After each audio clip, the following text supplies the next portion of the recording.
let's see what we've got here. I know what that is.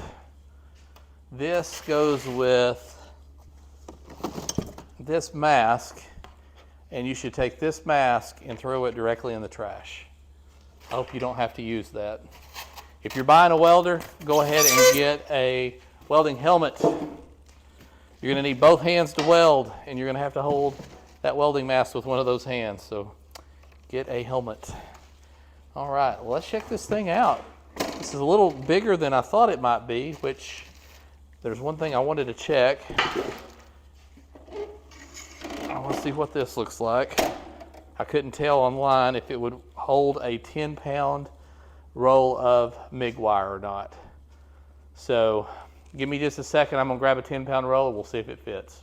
All right, there we go. This is ready. I threw some flux core wire in here mainly just to see if the 10-pound spool fits, and it does. So step one, that's awesome.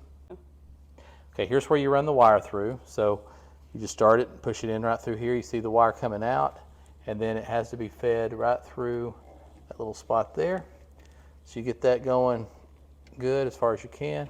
Kick this back down. It's on a spring. Push that over, and you're set.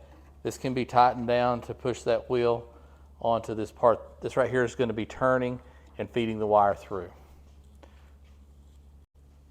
All right, so I'm going to unplug the other welder. Let's plug in the new one here. So one thing that I've already found that I'm not in love with is this is kind of backwards to me. So normally it goes like this. You got your welder, 240 volt. You've got an adapter that you're going to plug this into. So this can now plug into the wall. Okay, so now the welder can run on 110. This does it backwards to me.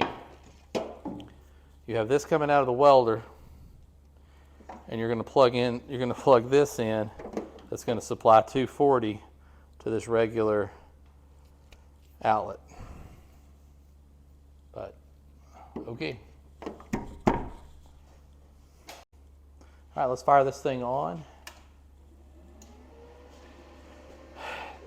The digital screen I like. I'm not used to having a digital screen on a welder, but I will say, usually I'm used to opening up this and it telling you where to set the amperage at and the wire feed speed. So I'll just have to get used to it. They're typically about the same. Whatever you have this one is about where you're going to have that one. I'm guessing it's probably going to be right in this area. I'm going to do some welding on some 11 gauge here. We'll try it out. While you got it close here, I have it on, have it with gas. Let's see, we've got a TIG option, stick option.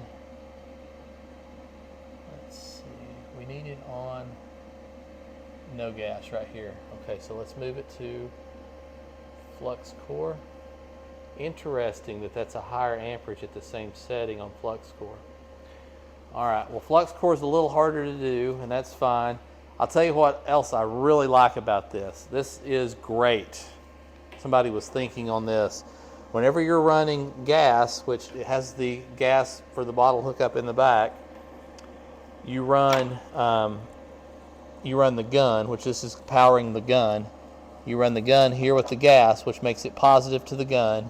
And when you're running flux core, you got to run negative to the gun. So normally you're opening the side up of this and you're unbolting something and moving the wires around. This, you just change them right here in the front. And then whichever one that's not plugged in, your ground goes to. So we'll put the ground on the positive. So we're grounded there. We're grounded to the table. Let's throw some gloves on and let's weld a little bit on this 11 gauge and see how it does. Now, keep in mind, this is flux core wire, so it's not going to be as clean.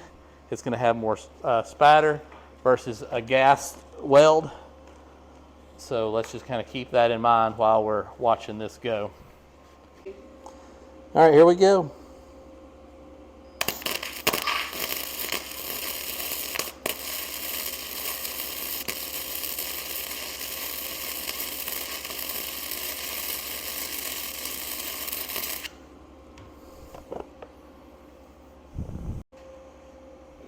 All right, so I've got a piece of 16 gauge here, some thinner stuff. I was noticing I wasn't burning through this. Let me see how we do here. I've cut the heat down a little bit.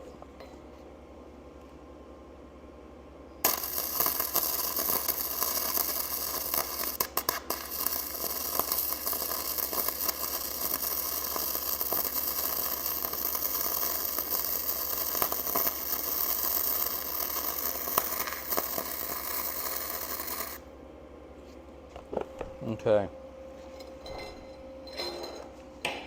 Also, take this brush right here and throw it away first chance you get to, and get a real brush. But that's any welder you buy. That's how they roll with it. I get it. I was actually kind of trying to burn through that. I was expecting to. That runs extremely smooth. I am very impressed. And yeah, this is going to be the new portable welder for me. I wasn't sure exactly what I was going to do with it. I may go ahead and put some gas to it, a small tank. I'm not for sure on that, but this ran the Flux core so much better than my old welder. So very impressed. Looking forward to learning the TIG and maybe occasionally having a need to use a stick, but probably this thing's going to be used pretty much exclusively for flux core welding like this. Okay, so I've run some more flux core through. I went ahead and welded all the way around my piece there. That was not cut off square, had a big gap in it. I was able to bridge the weld across. I'm not sure exactly how this thing works differently than my older welder. My older welder is 8 or 10 years old, so that may be kind of part of it, but the newer welder kind of works like the older welder does too, if this makes sense. But when it's throwing an arc, it's putting electricity on and off very quickly. This one seems to be turning the electricity on and off a lot faster. So it's easier to be smooth with it. It's taken me a little bit to get used to because it's different, but I think it's going to be a lot easier to use, especially with the flux core, because the flux core is a little harder to use than the gas. So I look forward to using it with gas and TIG, but chances are this is going to get flux core stuck in it. Flux core is great for welding outside where it's windy, and we're in Texas and it is almost always windy. So this is probably where it's going to land, and that's what I'm going to use it for. The one thing that I am going to do, as I do with all of my welders, is I'm going to upgrade this ground clamp, which will easily be done. I can just cut it off, and then I'll have a ground clamp that looks like this. And this is easily done. You just strip the wire back and bolt the wire down. So I'll put one of those on that.